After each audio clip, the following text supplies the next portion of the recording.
a nossa Bíblia no livro do Salmo. Vamos ler o Salmo 63. Davi, enquanto estava no deserto de Judá, fez esse salmo tão lindo que a gente lê e pode ler todos os dias, várias vezes ao dia. É uma declaração ao Senhor tão bonita. Salmo 63. Ó Deus, Tu és o meu Deus, eu te busco intensamente. A minha alma tem sede de ti, todo o meu ser anseia por ti. Numa terra seca, exausta e sem água. Quero contemplar-te no santuário e avistar o teu poder e a tua glória. O teu nome é melhor do que a vida, por isso os meus lábios te exaltarão. Enquanto eu viver, te bendirei, e em teu nome levantarei as minhas mãos. A minha alma ficará satisfeita como quanto tem rico banquete. Com lábios jubilosos a minha boca te louvará. Quando me deito, lembro-me de ti. Penso em ti durante as vigílias da noite, porque és a minha ajuda. Com canto de alegria à sombra das tuas asas. A minha alma pega-se a ti, a tua mão direita me sustém.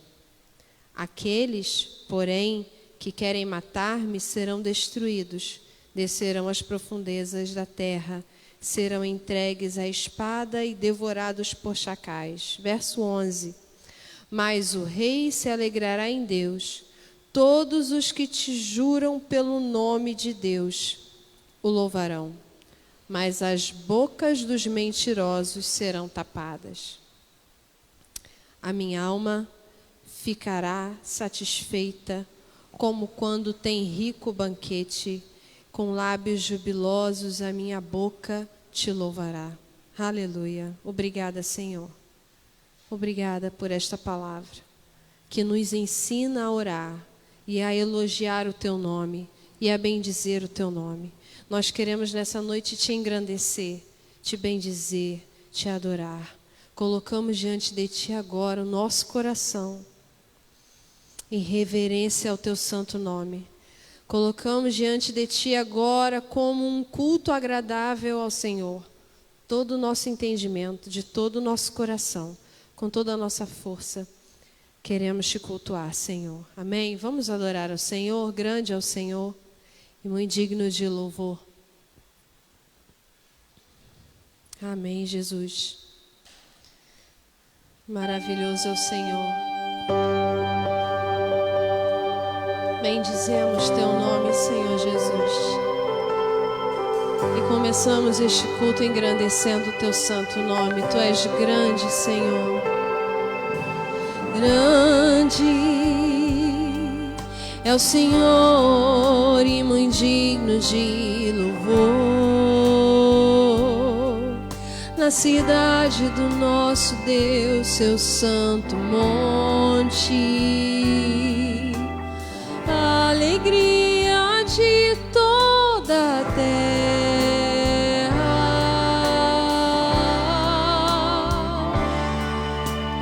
Grande é o Senhor em quem nós temos a vitória e que nos ajuda contra o inimigo.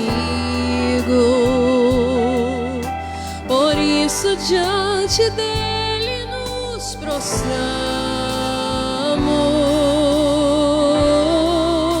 Sim, queremos o teu nome engrandecer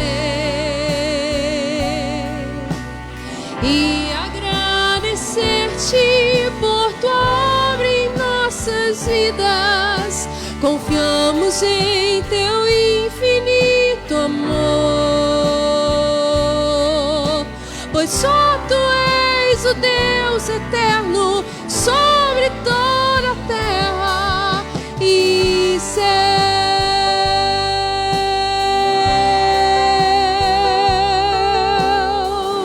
Só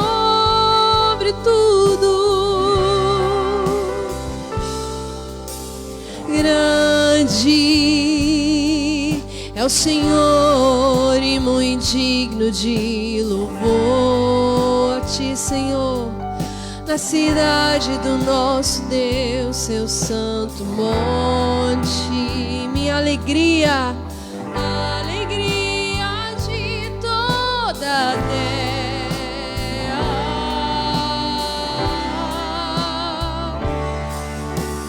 Grande é o Senhor em quem nós temos a vitória e que nos ajuda contra o inimigo. Por isso diante dele nos prostramos.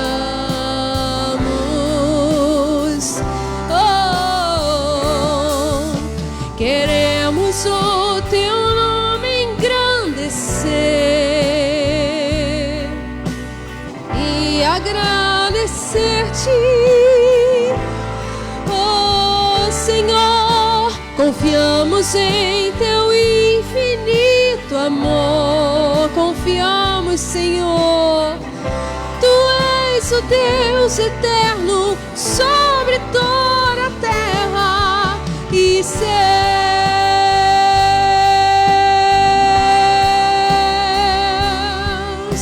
Queremos o Teu nome engrandecer, sim, e agradecer-Te por Tua obra em nossas vidas. Confiamos em Teu infinito amor, pois só Tu és o Deus eterno sobre toda a terra e céus.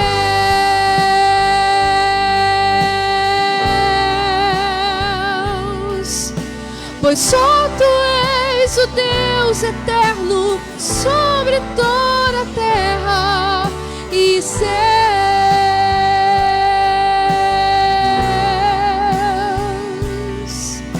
Pois só Tu és o Deus eterno sobre toda a terra e céus.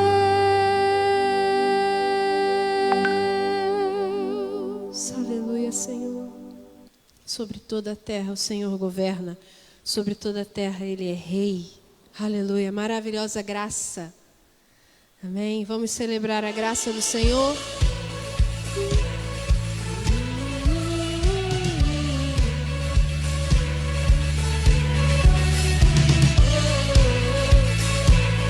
Bora, Marina, me ajuda. Levanta, Mariana.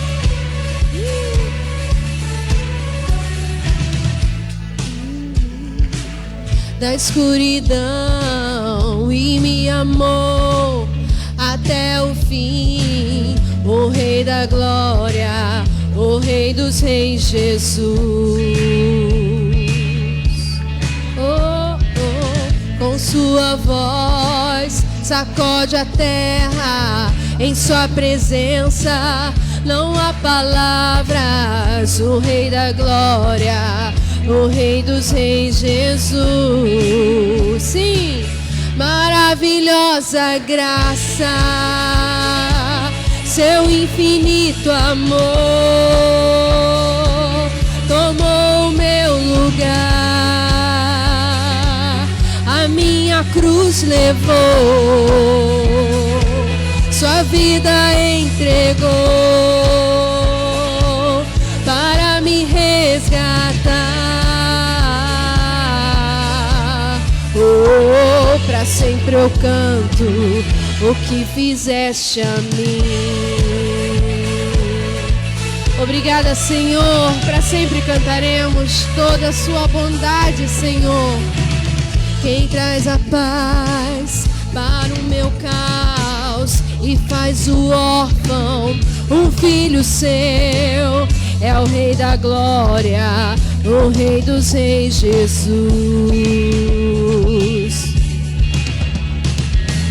Quem é o Rei sobre as nações? Sua justiça é como o sol, o Rei da glória, o Rei dos reis, Jesus. Maravilhosa graça, seu infinito amor tomou meu lugar. Senhor, a minha cruz levou, sua vida entregou para me resgatar. Oh, pra sempre eu canto o que fizeste a mim.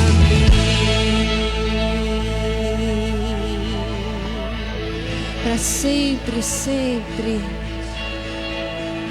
Digno é o Cordeiro de Deus, digno é o Cordeiro que a morte venceu. Digno é o Cordeiro de Deus, digno é o Cordeiro que a morte venceu. Digno é o Cordeiro de Deus, sim. Digno é o Cordeiro que a morte venceu. Digno é o Cordeiro de Deus, digno é o Cordeiro que a morte venceu. Digno é o Cordeiro de Deus, sim. Digno é o Cordeiro que a morte venceu.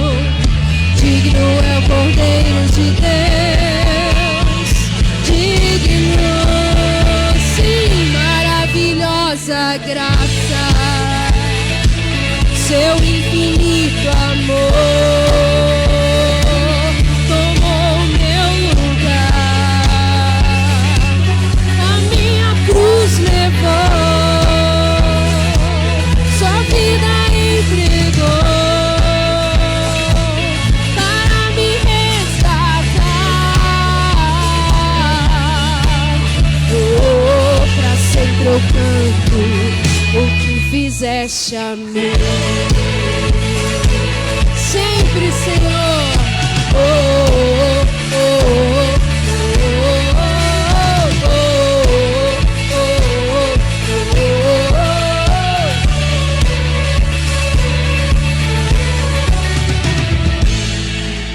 aleluia. Glória ao Senhor. Digno, digno, totalmente digno é o Cordeiro.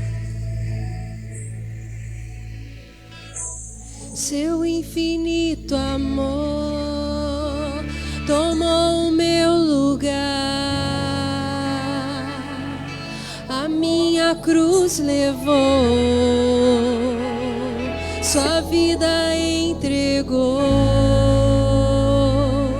para me resgatar. Oh, pra sempre eu canto o que fizeste a mim. Aleluia, Senhor. O que fizeste a mim. Sempre, sempre, sempre cantaremos, Senhor. Glória ao Cordeiro de Deus. Glória ao Senhor.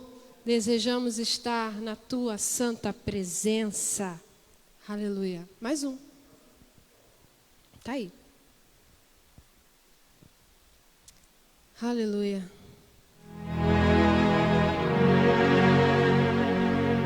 Lembra dessa?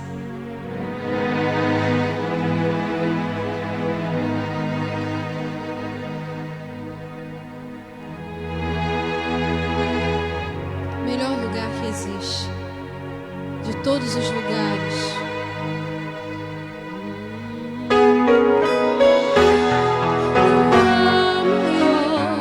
Nem lugar melhor.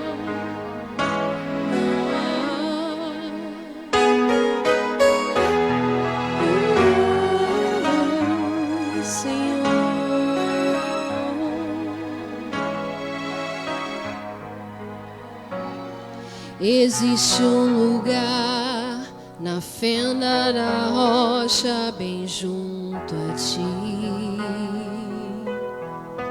em tua presença, em tua presença.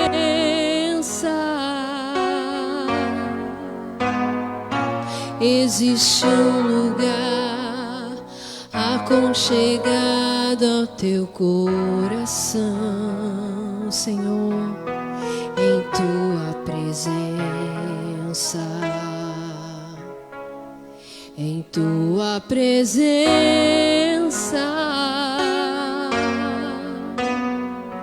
Existe um lugar onde o orgulho não vai me seduzir, onde o dinheiro, a fama, os aplausos não podem me encontrar. Em tua presença, Senhor, em tua presença, Senhor, eu quero estar e mergulhar, descansar em teus braços, em tua presença, Senhor, em tua presença, Senhor, vou me esconder, tu és meu prazer.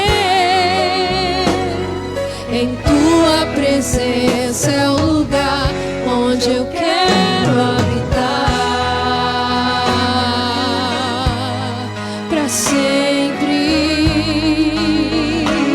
Oh, Senhor, não há lugar melhor para estar e para viver, só em ti. Existe um lugar na fenda da rocha, bem junto a ti, ó Senhor, em tua presença, em tua presença. Existe um lugar aconchegado ao teu coração, sim, em tua presença,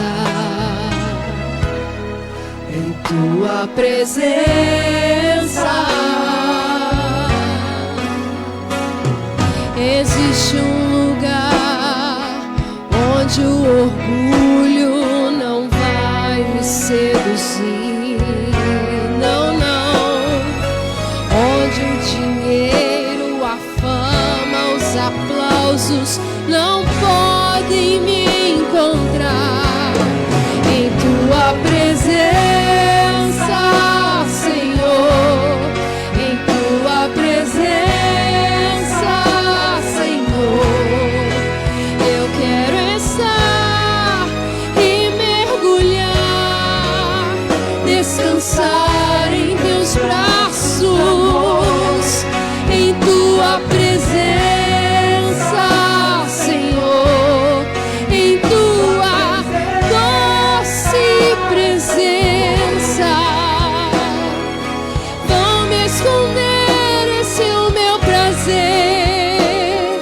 Em tua presença é o lugar eu quero habitar pra sempre, Senhor. Oh, em tua presença, Senhor, em tua presença, Senhor, eu quero estar e mergulhar, descansar em teus braços de amor. Em tua presença, Senhor, em tua presença, Senhor, vou me esconder, tu és meu prazer. Em tua presença é o lugar onde eu quero habitar.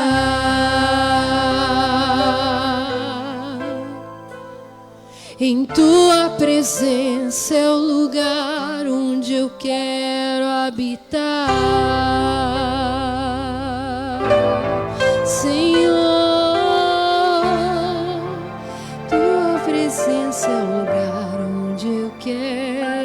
habitar.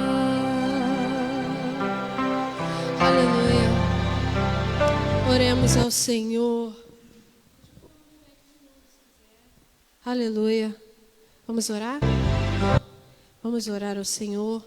Você em sua casa, separe o seu local de oração agora. Vamos orar ao Senhor, falar com o Senhor, pedir ao Senhor, clamar ao Senhor. Aleluia.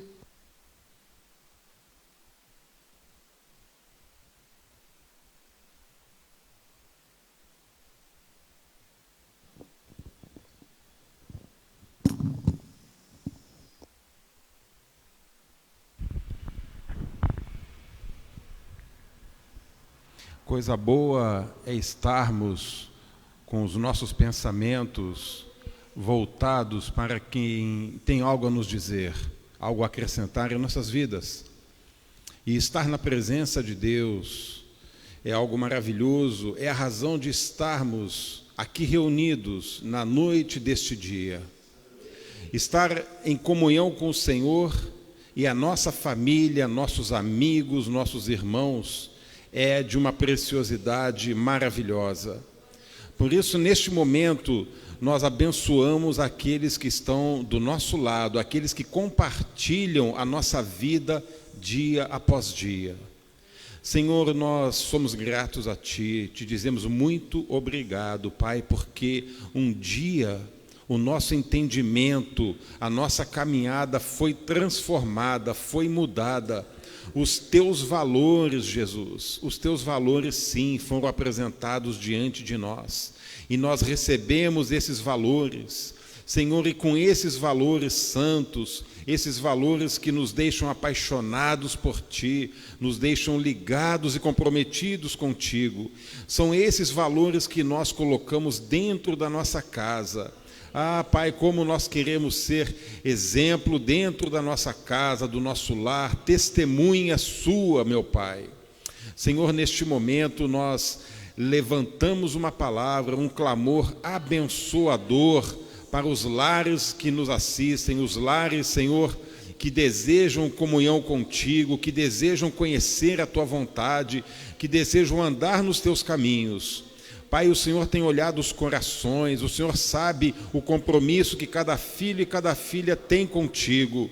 Senhor, neste momento nós te dizemos, seja bem-vindo nos nossos lares. Ah, Jesus, apesar do que os nossos olhos veem, apesar do que os nossos ouvidos ouvem, apesar do sistema mundo que aí está estabelecido, Senhor, não obstante tudo isso, nós te dizemos, Senhor, seja bem-vindo.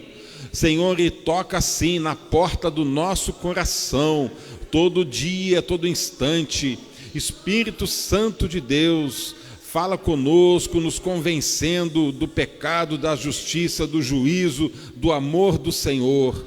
Ó Pai, convidamos Jesus a cada família aqui representada, Senhor, porque sabemos que as famílias são muito atacadas, mas nós não aceitamos isso. Ó Pai, aceitamos sim a Tua bênção, a Tua palavra, a Tua unção, e aqui estamos nós, Jesus, comprometidos contigo, voltado o nosso pensamento a Ti. Muito obrigado, Jesus, pelo dia de hoje, pela Tua paz, pelo Teu amor, pela promessa, pela oportunidade de estarmos reunidos em família, com amigos e irmãos. E essa bênção se estende por toda Cabo Frio, por toda a região dos lagos, o estado do Rio de Janeiro, o Brasil e a face da terra. Seja bem-vindo, Senhor, nos nossos lares, e de Ti falaremos, não apenas em cânticos, mas na nossa vida. Obrigado, Jesus. Assim falamos contigo, invocando o Teu santo nome, a razão do nosso viver. Por Ti nós damos, jamais tiramos. Muito obrigado, Senhor. Te agradecemos e que essas palavras assim sejam em nossas vidas. Amém.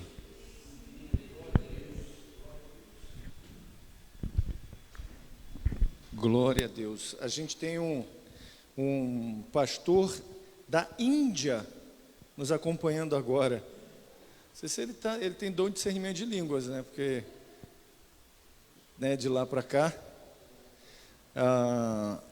Mekhala Prakash from India. God bless you, my brother. That may God lead you to be, the pastor of a multitude. Ele é o pastor da Calvary Blood of Christ Ministries. Muito bacana. A internet faz algo assim interessante, né? Conecta a gente com pessoas de todo canto. E a Índia é um país que precisa muito do evangelho. A gente precisa muito do evangelho. E a Índia mais ainda. Bom, acho que o Tom acabou de chegar. O Tom estava vindo do trabalho lá do Arraial. Acho que ele passou aí agora. A gente vai dar sequência. A gente está na temática de narrativas do amor de Cristo. Então a gente hoje vai dar sequência a essa temática. É a última semana da narrativa, dessa série de pregações, porque semana que vem já é outubro.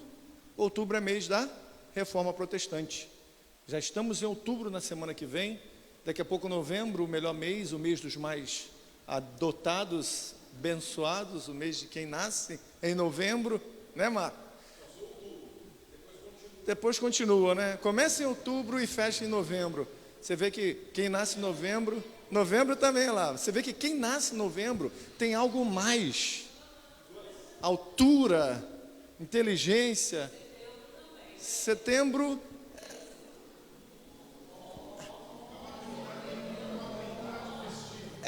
Setembro, outubro, novembro. Exato, é uma trindade festiva. Bom, a gente está rindo, vai fechar aqui hoje Narrativas do Amor com um texto muito interessante que eu vou deixar para falar esse texto depois. Primeiro eu quero fazer a minha introdução. Quais são os momentos mais sombrios na vida de uma pessoa?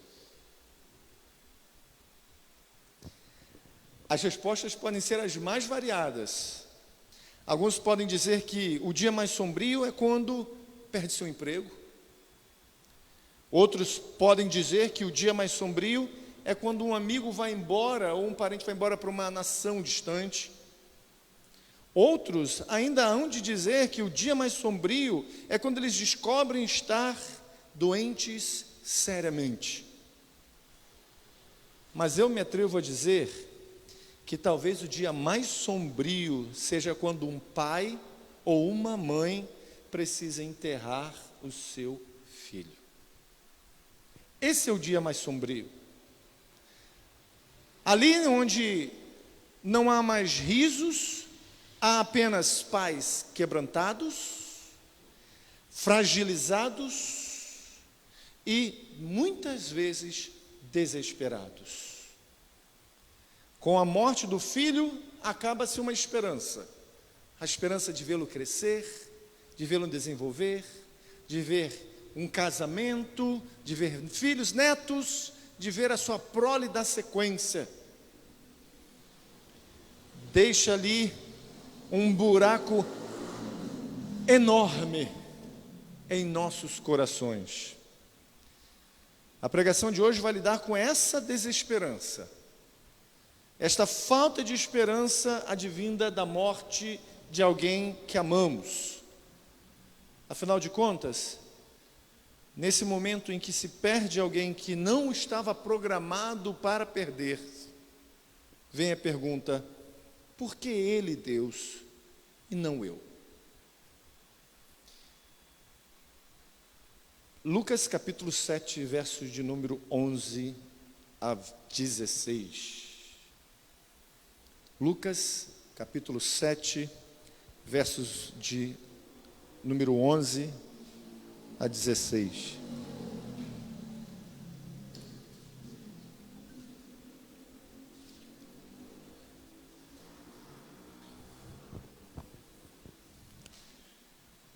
Diz assim: logo depois, Jesus foi a uma cidade chamada Naim, e com ele iam os seus discípulos e uma grande multidão. Ao se aproximar da porta da cidade, estava saindo o enterro do filho único de uma viúva, e uma grande multidão da cidade estava com ela. Ao vê-la, o Senhor se compadeceu dela e disse: não chore. Depois aproximou-se, tocou no caixão, e os que carregavam pararam. Jesus disse: jovem, eu lhe digo, levanta-te. O jovem sentou-se e começou a conversar, e Jesus o entregou à sua mãe. Todos ficaram cheios de temor e louvavam a Deus. Um grande profeta se levantou entre nós, diziam eles. Deus interveio em favor do seu povo. Estas notícias sobre Jesus espalharam-se por toda a Judéia e regiões circunvizinhas. Esta é a palavra do Senhor. Oremos. Pai, obrigado pela tua palavra. Nós cremos no poder que o Senhor tem através dela e que pode gerar em nossa vida transformações assim poderosas, radicais. Que essa seja essa noite. Que essa seja a noite que a tua palavra gere em nós uma transformação radical. Essa é a minha oração. Em nome de Jesus. Amém. Bom, a gente termina a série Narrativas do Amor com um tom inicial sombrio. Mas como todo encontro com o Senhor há uma transformação, caminharemos para um desfecho maravilhoso. Nós vamos trabalhar 3 pontos aqui. Primeiro ponto, Jesus vai ao encontro daquele que sofre.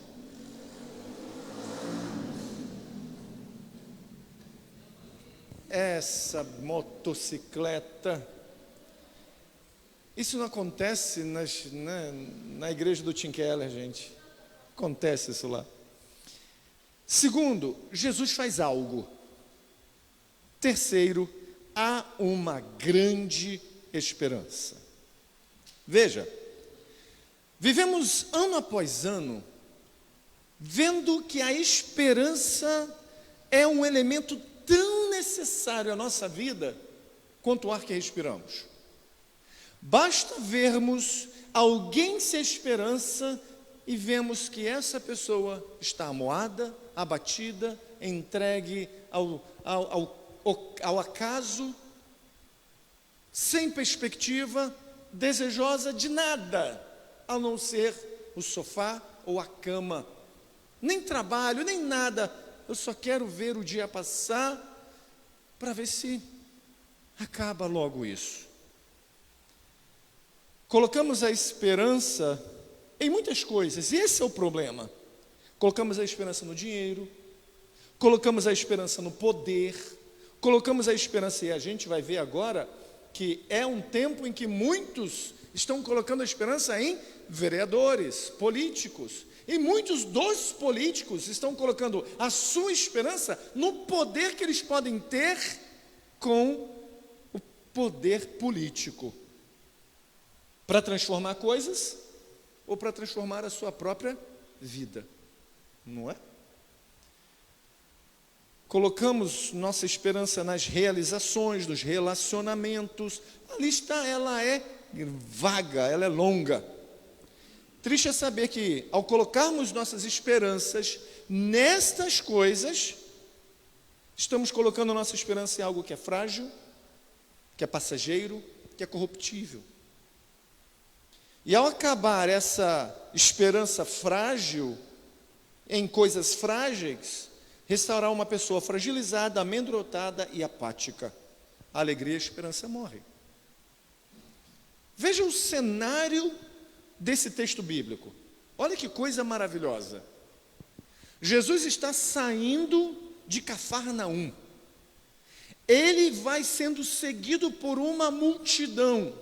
De Cafarnaum até Naim é uma caminhada leve de um dia. 52 a 62 quilômetros de distância. Como daqui a Bacaxá, um pouquinho antes. Caminhando. E uma multidão seguindo. Afinal de contas, eles viram milagres em Cafarnaum. Eles viram um centurião chegar diante de Jesus, enviando, nem um centurião, mas enviando pessoas religiosas para dizer: olha, avisa lá Jesus que o meu servo, que eu estimo muito, está doente. E Jesus dizendo: eu vou. Não vai, eu não sou nem digno que entre na minha casa. Dá uma ordem, que eu creio que o Senhor dando uma ordem, ele vai ser curado. Porque eu sou homem de autoridade. Eu dou ordem e os meus servos vão. Eu dou ordem e meu servo fica. O que Jesus diz, nem todo Israel eu vi uma fé tão grande quanto a de um gentio romano centurião. Então o povo segue Jesus até Naim, sai de Cafarnaum, ou seja, a aldeia da consolação, e vai para Naim, uma terra pobre, uma terra pequena, ficava conhecida como a cidade do aconchego, da tranquilidade e da calmaria. Tamanha era a pobreza daquela cidade. Não tinham que roubar, não tinham que explorar, não tinham que extorquir. É nessa cidade de Naim que se encontra essa viúva. Essa viúva que já tinha... Se a gente parar para pensar no contexto das mulheres daquela época, a gente fica assim, meu Deus, as mulheres de hoje estão... Vocês, né, mulheres, já lutam por mais direitos, mas diante do que era o cenário daquela época, vocês hoje são consideradas bem-aventuradas, abençoadíssimas. Por quê? Uma mulher naquela época, se uma jovem aos 12, 13 anos de idade, era considerada objeto do pai. O pai poderia declarar com quem ela casaria ou não. O pai poderia conduzir a vida dela para onde ele queria. Vai casar com fulano de tal ou vai casar com fulano de tal?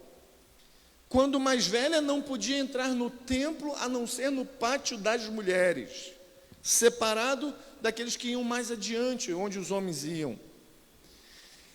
Quando casava, raramente ia para a rua, a não ser para fazer compras e cuidar das coisas de casa. Sempre dependente do marido, que era o provedor, o cuidador, o zelador, aquilo que fazia pela vida dela. Já era difícil para uma mulher casada viver naquela época. Imagine agora uma mulher que não tem mais com quem ou a quem depender economicamente para viver. Ela é uma viúva. O marido morreu. Os cunhados dela, ou os irmãos, se ele tivesse, deveria fazer, segundo a lei judaica de Deuteronômio, capítulo 25, versos 5 a 10, assumi-la como esposa, caso ele estivesse solteiro. Mas o que a gente olha e indica é que ela continua viúva. Nenhum cunhado surge, ou se surgiu, ninguém quis ficar. Talvez ela fosse uma idade um pouco mais à frente, ou ainda que fosse uma idade mais jovem, não aparece ninguém para cuidar dessa senhora, dessa viúva. Vale lembrar que uma mulher, quando casada com alguém, ou era da mesma tribo ou de uma tribo irmã. E o problema era, se o marido morresse e não tivesse um filho, um homem, para herdar o que o marido conquistou, o que tomaria não era ela a herança, era a tribo do marido. A tribo do marido tomaria as heranças que pertenceriam a ela. Então imagina por que o cuidado de Jesus com as viúvas. Porque o Senhor estabelecia todo aquele cuidado do templo com as viúvas, os órfãos e os estrangeiros. Ela tinha todo esse problema para enfrentar uma situação crítica já hoje, quando uma esposa perde um marido. Imagine naquela época. Isso vale lembrar muito que mulheres, cuidem bem de nós. Zele pelo marido de vocês, para que quando estivermos no caixão, não haja nenhum remorso, nenhuma dor, a não ser gratidão. E que seja quando a gente estiver com o cabelo branquinho, velhinho, acabado, com os 90 anos de idade. Além da dor, da perda do marido, agora o filho é que se vai. Jesus vai ao encontro de quem sofre. Jesus estava em Cafarnaum. Você não vai ver nenhuma menção de Naim em nenhum outro texto dos evangelhos, nem desse evangelho. É uma cidade do nada, do lugar nenhum. É uma cidade tão pequena que pouco se fala sobre ela. No entanto, Jesus intencionalmente sai de Cafarnaum para encontrar com essa viúva. Você vai ver que com Jesus há uma multidão saindo de Cafarnaum alegre. Estamos vendo o Senhor fazendo sinais e prodígios. Estamos vendo o Senhor fazendo milagre. Que alegria, aleluia! Encontra com uma mulher levando o seu filho e uma outra multidão que não está alegre, está chorando, saindo da cidade. Enquanto vem uma multidão com Jesus para entrar na cidade, há uma outra multidão com a viúva que está saindo da cidade, chorando, em prantos, tristes, abatidas. Afinal de contas, não é a primeira vez que essa mulher faz esse trajeto de levar alguém que ela ama para ser enterrado. É a segunda vez. Levou o marido, perdeu o companheiro, perdeu o amigo de jornada, o pai de seu filho. Agora precisa levar alguém que, além de ser o filho que representa um amor tão profundo, a lembrança última da existência do marido. Agora ela tem que conduzir um corpo fragilizado emocionalmente, abatido psicologicamente, esgotado, com um povo chorando a enterrar o seu filho. Um dia sombrio na vida dessa mulher. E aí consegue imaginar o choque de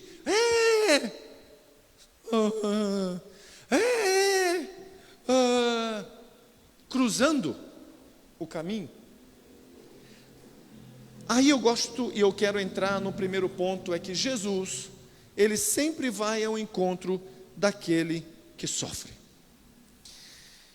Prestem atenção, essa mulher viúva não tinha marido para confortá-la, já tinha chorado por esse caminho que passou por causa do marido, chora porque ninguém, nenhum dos cunhados, se é que ela tinha, vieram para tornar seu marido de acordo com a lei, chora agora pela morte do seu filho, seu único filho, jovem. Jesus sai de Cafarnaum, encontra com essa mulher em Naim. Nenhum outro texto vai falar sobre isso. Ele intencionalmente passa por ali. Ele vai ao encontro dos que sofrem. Ele mesmo disse isso, que deixaria o Consolador, o Paráclito, no lugar dele. Aquele que consola, aquele que está junto, dizendo: olha para Cristo, olha para o sofrimento que você está passando, mas olha para Cristo. Você não está sozinho, você não está desamparado. Jesus vem ao encontro de quem sofre, ele que vai ao encontro dessa mulher. E o texto vai dizer que ele se compadece dessa mulher, ele se compadece da gente. Jesus olha para o nosso sofrimento, ele se compadece. Jesus não é omisso, a gente está chorando, ele não está distante, ele está ali. A gente pode não percebê-lo, a gente pode não achar que ele está ali, a gente pode até questionar: Senhor, onde o Senhor está? O Senhor não vê o meu sofrimento, o Senhor não vê a minha dor, o Senhor não vê a minha angústia, o Senhor não vê o que eu estou sentindo. E ele está ali: eu estou vendo, eu estou sentindo, eu estou contigo. Ele é o que verdadeiramente diz: estamos juntos, e está. No entanto, o nosso sofrimento é tão gritante que a gente não consegue percebê-lo e ouvi-lo. A gente chora tanto, tanto, que os nossos olhos, cheios de lágrimas, não conseguem vê-lo. Choramos tanto que o nosso grito é tão alto que não conseguimos ouvi-lo. Estamos sem esperança, chorando, desesperado. Afinal de contas, estamos passando por um momento de sofrimento. Ninguém sabe a dor que eu estou sentindo, ninguém entende o meu desespero. Jesus tem essa graça de alcançar pessoas que não buscam. Veja, essa mulher não foi buscar Jesus. Ela não saiu da cidade: vamos procurar Jesus, porque ele vai sanar esse problema, cuidar do meu coração. Ela estava indo enterrar o filho. Jesus é que foi ao encontro dela. Jesus foi ao encontro dessa que estava sofrendo. Jesus foi ao encontro dessa que estava com a dor dilacerante em seu coração. Jesus, ele sempre vai ao encontro daqueles que sofrem. E isso deveria ser, na nossa vida, um alívio, saber que os nossos sofrimentos não são em vão. o Senhor está presente. Ele vem. E mesmo quando não temos força para chamá-lo, para buscá-lo, é Ele que vem ao nosso encontro. E todas as vezes que Ele vem ao nosso encontro, Ele vai, para o segundo ponto, fazer algo. Que interessante. Olha o verso 13. Verso 13 diz: ao vê-la, o Senhor se compadeceu dela e disse: não chore. Meu irmão, eu já fiz velório. Coisa terrível. Eu já fiz velório de bebê recém-nascido, eu já fiz velório de pessoas que já foram pastores e... de uma pessoa que foi pastor e se desligou do chamado pastoral. Já fiz velório de adulto, de idoso, e cada velório é uma emoção terrível. Você tem que lidar com a emoção de ver que de repente é alguém que você tem proximidade e de ver as pessoas que têm proximidade com aquela pessoa. Não adianta a gente falar para a pessoa que está chorando, não chore. Não adianta. Chegar e falar para uma mulher que perde o marido, não chore. Para uma mãe que perde um filho, não chore. Para um irmão que perde outro, não chore. Ele vai olhar e vai dizer assim: você está louca, cara, eu não vou chorar como? Ah, quem está ali é meu irmão, quem está ali é minha irmã, minha família. Não tem para onde fugir. A gente vai falar e não adianta.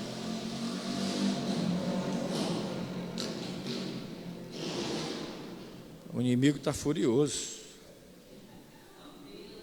Olha, Senhor, guarde o livro. Dá uma moto decente para esse sujeito. Faz aquele barulho. A diferença. Meu Deus. Olha que coisa interessante. Ele se compadece e diz: não chore. Gente, ouvir a voz de Jesus dizendo não chore é algo totalmente diferente do que ouvir a voz de Everson dizendo não chore. Quando Jesus fala, entra no coração, penetra nossas entranhas emocionais e algo dentro de nós é desconstruído. Aquela falta de esperança se torna em uma esperança viva. Opa, eu conheço essa voz, eu sei quem é esse é o meu pastor. A Bíblia vai dizer que as ovelhas conhecem a voz do seu pastor e a obedecem. Então você sabe que quando Jesus fala, alguma coisa acontece. Ele sempre faz algo. Não chore. Ou seja, limpa a sua visão, seca os olhos, começa a ver com a outra prisma, começa a ouvir o que eu tenho para falar, veja o que eu vou fazer. Essa mulher para ouvir Jesus. E Jesus, no verso de número 14, se aproxima do caixão. A gente está falando de um caixão do período do tempo bíblico, não é igual de hoje. A pessoa estava envolvida num pano, dentro de uma caixa, sendo conduzida para ser enterrada. Jesus faz algo que religiosamente, se houvesse algum fariseu, se houvesse algum escriba, condenaria Jesus na hora. Ele tocou num caixão. Cerimonialmente está impuro. Você não poderia, Jesus ser um rabino, conhecedor da lei, como o senhor toca num caixão? Você toca em algo que é impuro. Você vai tocar num morto. Você vai ser considerado impuro por um bom tempo. Não vai poder ir a um templo, não vai poder fazer nada. Você vai estar considerado religiosamente, cerimonialmente puro, inapto, pecador, sujo. Jesus não só toca no caixão, que é um ambiente onde o jovem morto se encontra. Jesus toca na pessoa para dizer: jovem, eu lhe digo, levanta-te. Há religião ou não há religião, não há barreiras cerimoniais que impeçam Jesus de fazer algo que ele pretende fazer. Não há nada que impeça Jesus de alcançar o sofredor e ele fazer o que ele quer fazer. Não há. Jesus vai para esse morto que está ali envolvido e diz: levanta-te. De repente alguém vai dizer, além de ser cerimonialmente impuro, esse cara é um louco, perdeu o juízo. Se tiver saduceu ali perto, vai dizer, não existe ressurreição, ninguém vem do morto. Se tiver um fariseu ali perto, vai dizer, já está errado, em cerimonialmente impuro. E agora quer dizer que vai vir, agora vai... só quem tem poder para isso é Deus. Vai dizer que você tem esse poder? Ele toca, ele chama o jovem, e esse jovem se levanta. Imagina desenrolando aquele pano todo, tirando aquilo, aquelas faixas cerimoniais, e ele chega a arrepiar, senta-se e começa a conversar com Jesus. Olha que cenário. Havia uma multidão vindo com alegria, havia uma multidão vindo com tristeza. Chocam-se, encontram-se. Jesus equalita tudo. Vamos botar tudo no mesmo nível. Não vou botar todo mundo triste, não. Vamos botar todo mundo alegre. Esse povo está vendo que eu faço sinais e milagres. Esse povo está vendo que eu sou quem eu sou. E esse povo não me conhece. Agora vão me conhecer. Agora vão saber quem eu sou. Agora eles vão ver que eu tenho, além de poder para expulsar, curar, expulsar demônios e curar aqueles que estão doentes, eu também tenho poder para trazer à vida aquele que está morto. E Jesus começa a conversar com esse jovem que estava morto há um tempo atrás. Imaginem a loucura na cabeça daquela mãe. Eu vi meu filho sendo envolto em faixa. Eu estava presente quando eu vi ele dar o último suspiro. Eu vi quando tudo aconteceu com meu filho. E agora que ele estava vindo, a gente chorando, se preparando, e a minha cabeça pensando, perdi o meu herdeiro, o meu filho único. Eu estou vendo ele conversar com Jesus. Gente, a gente está falando de uma judia, de uma cultura em que expressam muito os seus sentimentos. Não é um europeu que está vivo. Não é. E corre para lá e fica aquela vibração toda e pega e puxa. Imagina aquela mãe tocando no filho dizendo, meu filho, meu filho. Que loucura. E a gente vê isso no relato porque no verso de número 16, todos ficam cheios de temor e louvam a Deus. Todos ficam cheios de temor e louvam a Deus e dizem, um grande profeta se levantou entre nós, Deus interveio em favor do seu povo. Ou seja, se é a primeira vez que eles veem um milagre de ressurreição. A Bíblia vai falar sobre 3 milagres de ressurreição feitos por Jesus. Só 3 no Novo Testamento. Lázaro, um amigo de Jesus, a filha de Jairo e da filha da viúva. Então não era algo comum, normal, mas que o que Jesus faz deixa o povo atônito. Gente, eu não tenho coragem de orar no velório e dizer, Senhor, traz a vida, e vai que vem. Qual seria a minha reação ali? Qual seria a reação? Eu tenho certeza que muitos crentes iam sair correndo. Talvez eu fosse um. Agora, essa mãe vibra. Por quê? Porque o cenário agora muda. O choro, o desespero, a lamentação, agora deixa um espaço para a alegria, para a esperança que voltou a existir no coração daquela mulher. Assim, bastando que Jesus viesse e fizesse algo. Foi assim com a gente. É assim com a gente.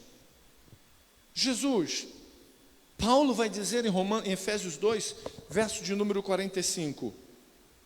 Versos 2, capítulo 2, versos de número 4 a 5. Todavia, Deus, que é rico em misericórdia, pelo grande amor com que nos amou, deu-nos vida com Cristo, quando ainda estávamos mortos em nossos pecados e delitos. Olha que coisa louca. O texto não fala que esse jovem morto, envolto em faixas, saiu dali e disse: Senhor, traz minha vida porque eu estou morto. O texto não fala que o jovem ali estava ali se debatendo: eu estou morto, me traz a vida. Não fala. Morto está morto, não faz nada. A única coisa que o morto faz é ficar morto. Vou usar um termo até pesado. A única coisa que o morto faz é decompor-se, cheirar mal.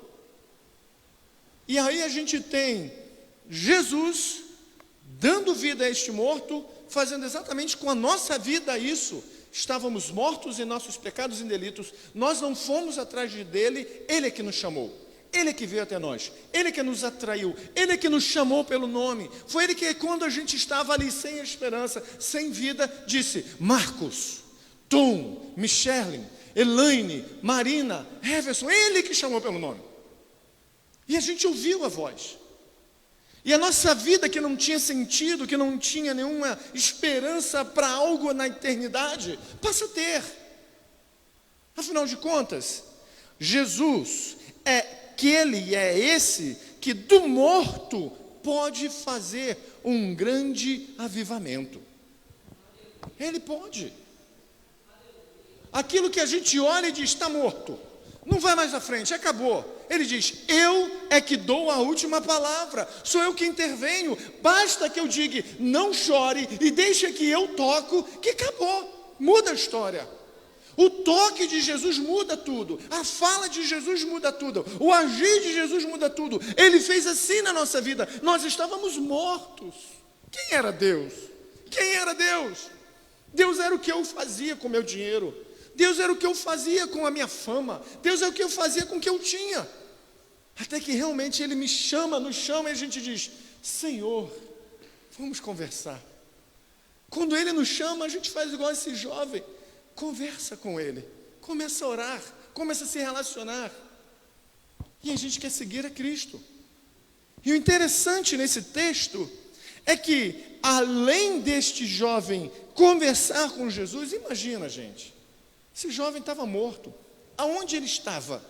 Em que parte ele estava? Que o Senhor o chama à vida e começa a dialogar. Imagina. Gente, imagina.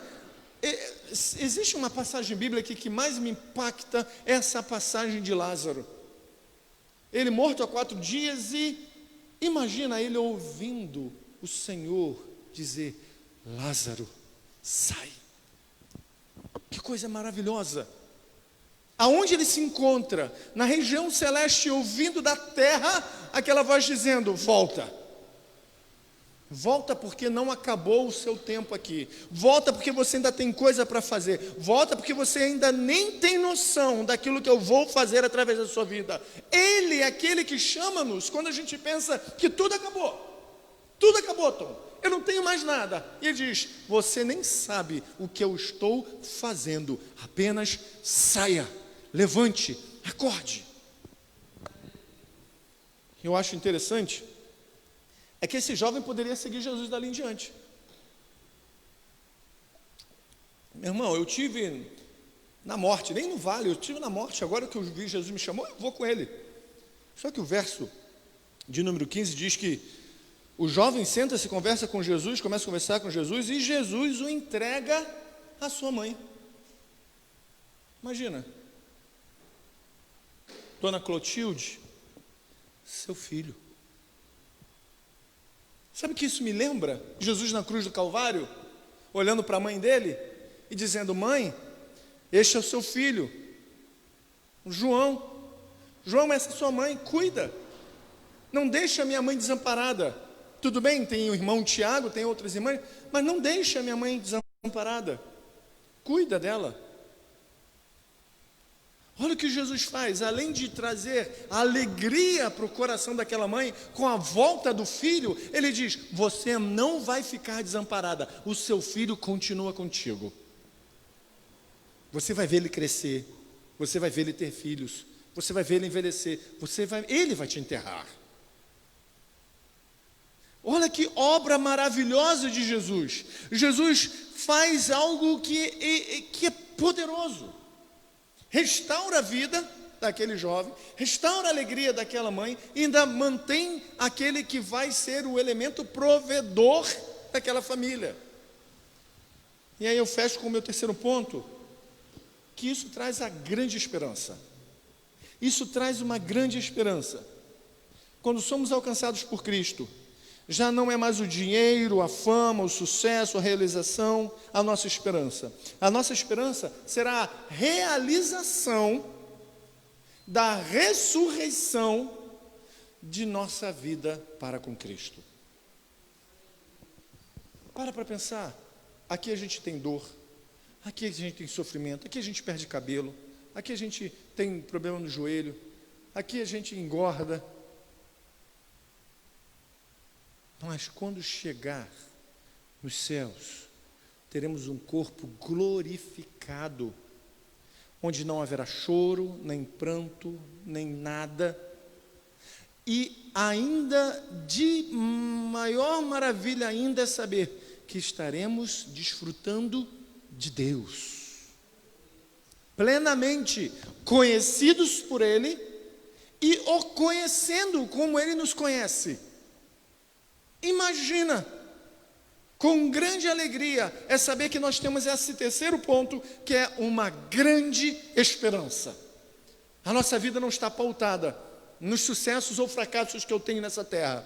A nossa vida está pautada na grande esperança de que um dia Jesus volta para nos buscar. Um dia Jesus cumprirá essa promessa de buscar a sua igreja. E essa igreja será glorificada. Os que estão mortos primeiro serão ressuscitados. E nós, num piscar de olhos, junto com estes, seremos glorificados. Encontraremos com Jesus e voltaremos para reinar. Deus poderosamente, através de seu Filho, nos traz essa esperança. Temos o Espírito Santo que diariamente está nos dizendo: olha para Cristo, e se Ele voltou dos mortos, e Ele disse que voltaria, Ele cumpriu a sua promessa, Ele vai cumprir essa outra promessa de vir nos buscar. Ele vai nos buscar. E aí, eu acho algo muito interessante. Jesus sempre vê o nosso sofrimento, Ele sempre vem e faz algo, e coloca uma esperança em nós. Agora, vamos parar para pensar? Se ela morre, se ele morre, acabou a geração dela. Não tem sequência, não tem continuidade. Isso nos diz algo como igreja. Quem será a próxima geração? O que estamos fazendo para a próxima geração? Estamos pregando o Evangelho? Estamos evangelizando? Estamos discipulando? Estamos alcançando a próxima geração? Porque se eu sei que em Cristo eu vou ter um encontro glorioso com aqueles que em Cristo morreram, eu vou desejar isso para minha família. Eu vou desejar isso para os meus amigos. Porque eu vou começar a pensar no seguinte: se na vida de Cristo eu vou reencontrar com o meu pai que morreu em Cristo, imagino encontrando com Austin Sproul, Russell Shedd, com Paulo, com Jesus, com os meus familiares que morreram em Cristo, poder pensar: cara, eu preciso encontrar com o Marcelo, meu amigo de infância. Eu preciso encontrar com os meninos da minha rua. Eu preciso encontrar com as pessoas com que eu lido. Por quê? Porque se eu não pregar o Evangelho para eles, se eu não compartilhar o Evangelho para eles, eles nunca vão saber dessa gloriosa reunião que haverá de ter.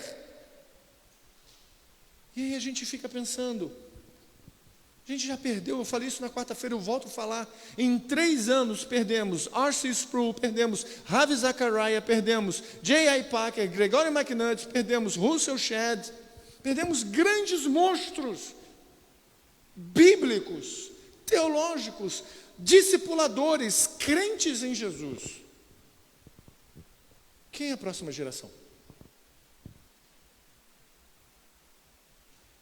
que a gente tem feito para orar, para buscar, para clamar, para ser a geração que passa para uma outra geração? Será que Marina vai dar sequência àquilo que o Senhor começou na minha vida? Vai depender do quanto eu passo para Ele. Pode entrar, querido. Pode entrar. Vai ser depender do que eu passo para ela. Será que as criançadas da rua vão conseguir ouvir e ser uma geração que vai passar para o outro? Ou vai acabar comigo, porque Marina não vai passar? E aí todo mundo vai para o inferno, sem a pregação do Evangelho. É pela pregação do Evangelho que a gente sabe que o morto volta a ter vida. Em que aquele que não tinha mais nenhuma perspectiva de nada, passa a ter uma perspectiva. Eu hoje posso olhar para o amanhã, posso ter certeza de que algo vai acontecer. A vida não acabou, a minha esperança não morreu. Ela pode estar adormecida, ela pode estar deitada, abatida, mas não morta. Jesus é aquele que restaura o nosso chamado, a nossa vida espiritual, nosso ministério, nossos casamentos, nossos filhos, projetos deles para a nossa vida. A gente precisa lembrar e crer que esse Jesus, que a Bíblia diz aqui, veio ao nosso encontro. Ele veio. E Ele tem dito para a gente: não chore. Não chore. Há uma grande esperança. Vamos orar? Vamos orar. Então vem aqui agora. Vem aqui agora. Qual o seu nome? Vem aqui. Vamos orar. Pode pisar, de sandália mesmo.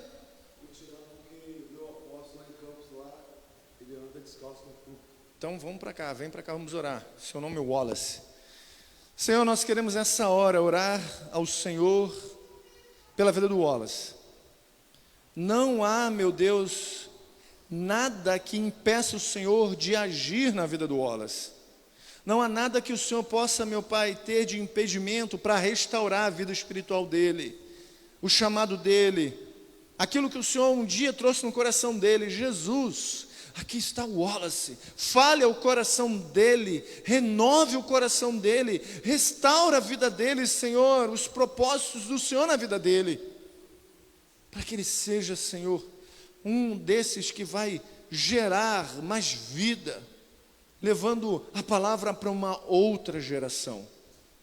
Senhor, o que falam dele, o que jogam sobre ele, na vida dele, o Senhor levou na cruz do Calvário.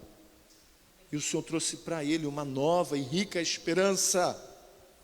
A vida na palavra de Jesus, a realidade nas promessas de Cristo, e tudo aquilo que o inimigo fala contra a sua vida, o Senhor Jesus Cristo diz: a vida, a esperança, há um recomeço, há um novo dele para a sua vida.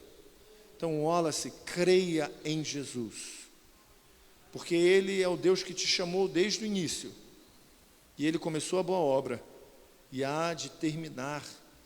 Então, no desenvolver dessa obra, você faz parte do plano dEle, em nome de Jesus, amém. Pastor, posso falar com o senhor? Pode. Pastor, né? Uhum.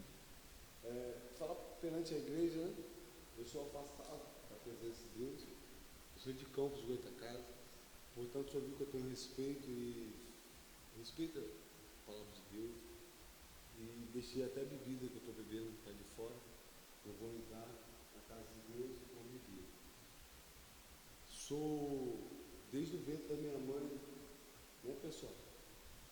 Escolhido de Deus, infelizmente por um erro meu, hoje eu durmo na rua, estou precisando de ajuda, mas quem pode me ajudar é Ele. Às vezes eu procuro ajuda no ser humano, mas o ser humano não pode me dar ajuda, quem pode me ajudar é Deus. Eu vim de Campos para cá, pastor, porque eu fiz parte do tráfico na minha cidade, né? Sou usuário de droga, pessoal. Não tenho vergonha nenhuma de declarar isso perante a igreja, porque vergonha seria você estar omitindo. Sou estudado, estou no 3º grau, minha família sempre me deu um bom. Infelizmente, eu fui morar com uma mulher que eu amei muito, está até gravado no meu braço. Não quero tomar o tempo de vocês, não. E eu gostei muito, mas a mulher, acabei pegando ela com outra pessoa, né? E revoltei a minha cabeça. Tive outros problemas no tráfico, aí tive que sair fora da minha cidade, do meu bairro, no caso, de outra casa. Vai para a praia do Farol do Santo Mérito. A família não abraça, porque errei, né, muito. Não é erro deles, eles não são obrigados a abraçar. Minha família tem condições financeiras. Eu tenho uma casa fechada em Campos, no meu bairro. Só que a minha mãe é evangélica, tem 35 anos de evangelho, da Assembleia de Deus, e me julga o tempo todo. Como o senhor é um pastor, o senhor sabe que a palavra às vezes tem o poder de derrubar mais que um soco. E a minha mãe fala que eu estou nessa vida de safadeza, sem vergonhice. Não tem sabedoria de chegar para mim e falar: meu filho, você vai vencer, você vai conseguir. Aí fala para mim que não vai me ajudar, não sei o quê. Eu falo: mãe, eu não quero que a senhora me dê dinheiro, não quero que a senhora me dê nada. Só uma palavra de conforto. Até porque ela vem do Evangelho. E o Evangelho de Jesus Cristo fala o quê? Você tem que amar até seu inimigo. Você não pode abandonar as pessoas. O que Deus fez lá no passado? O senhor vai entender o que eu estou resumindo para o senhor. Uma se desviou. Ele deixou as 99 e foi atrás da única ovelha que se perdeu. Por quê? Porque as 99 estavam guardadas. E ele foi atrás daquela que se perdeu. Eu sou uma ovelha que estou perdido. Por que a sociedade vai me discriminar? O mundo dá volta, pessoal. Hoje eu estou aqui. Amanhã, não desejo isso para vocês, mas pode ser. Já preguei em várias igrejas, pessoal. Eu tenho um chamado de pastor também. Tenho um chamado de pastor. Fui obreiro de 3 casas de recuperação. Líder, geral. Hoje eu estou aí, ó, na rua. Mas não roubo nada de ninguém, tá, pessoal? Deus tocou no meu coração no que eu passei e vi o senhor pregando. Falei: eu vou parar ali. Eu preciso de uma oração. Preciso de Deus na minha vida. Não é porque eu bebo, não é porque eu uso meu negócio na rua aí, que Deus vai me abandonar. Sabe por quê? Pode um pai e uma mãe abandonar um filho, mas Deus nunca abandona. Deus usa as coisas loucas desse mundo para confundir as sábias, pessoal. Eu sou uma coisa louca desse mundo. O que acontece, pessoal? O pastor está aqui. Mas, pastor, o senhor pode pregar aquilo que o senhor não vive? Eu estou vivendo. Eu posso amanhã ou depois chegar aqui em cima aqui e virar para multidões aqui e falar: ó, Deus me arrancou lá do papelão, me arrancou das drogas. Se Ele fez na minha vida, Ele pode fazer na vida de vocês. Só pode pregar aquele que vive. Eu estou vivendo isso. Então, eu só queria uma oração mesmo. A oportunidade que o Senhor está dando aqui agora. Eu sou um pastor, porque Davi foi o quê? Foi ungido, escolhido de Deus, né? E aí, precisou de Deus usar o profeta para poder derramar o azeite. Mas antes do profeta derramar o azeite, ele já era Escolhido de Deus. escolhido. Eu sou um escolhido. Não tem azeite derramado não, tá, pessoal? Perante o homem, não. Mas perante a Deus tem sim. Amém. Perante a Deus tem. Sou humilde para reconhecer tudo que eu estou passando. Sou que nem Naamã. Tem que descer para ser curado da lepra. A minha lepra hoje em dia, sabe o que, pessoal? É o vício. Às vezes é a ignorância. E eu desço toda hora para Deus e falo: Senhor, estou tudo errado. Eu quero mudar, só não tenho força. Mas quando você pensa que você está fraco, forte você está. E obrigado pela oportunidade que o Senhor me deu aqui. Amém. Vamos orar mais uma vez? Pode. Vamos estender a mão para cá? Vamos orar? Senhor, só o Senhor pode tirá-lo desse vício que ele se encontra. Só o Senhor pode entrar, meu Pai, na condição cerebral dele e tirar todo o prazer, dependência química e passar a ter prazer e dependência exclusivamente no Senhor Jesus. Senhor, restaura a vida dele. Nós falamos sobre isso aqui hoje. Restaura a vida dele. O Senhor pode entrar nessa família que está destruída e trazer, meu Pai, alegria ao coração dessa mãe, trazendo vida para esse homem, esse jovem homem. Traz a vida plena do Senhor, tira-o da rua, restaura, meu Pai, a caminhada dele para o seu lar, para a sua família, onde, meu Pai, ele volte como um homem restaurado do Senhor, para servir ao Senhor. Nós pedimos pela vida do Wallace, Senhor, clamamos e sabemos que no nome de Jesus o Senhor há de operar profundamente.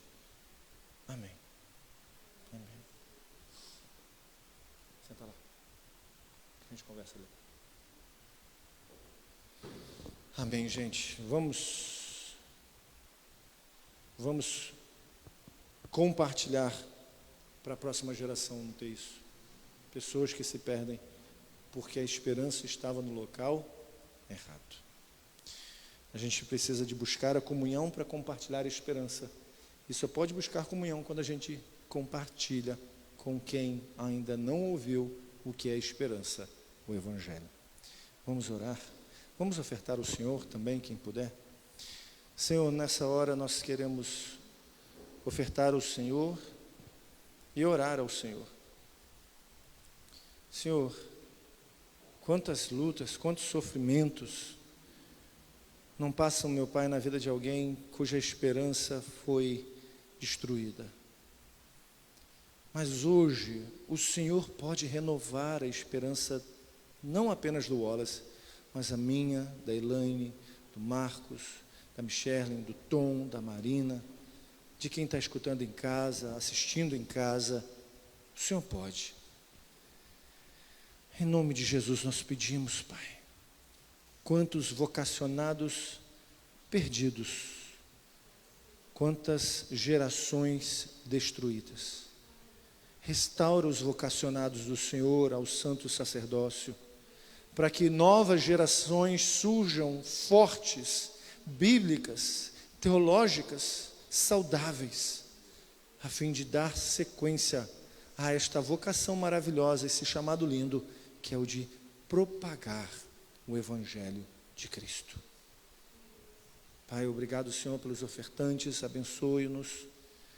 Seja o Senhor a nossa maior riqueza e que tudo que a gente tenha de recurso financeiro, a gente confie que o Senhor há de suprir-nos mais e mais. Quando a nossa fidelidade for também, Senhor, não na esperança ou na expectativa do que o Senhor vai fazer, mas porque o Senhor já fez. O Senhor nos deu Cristo. O que mais o Senhor não nos dará?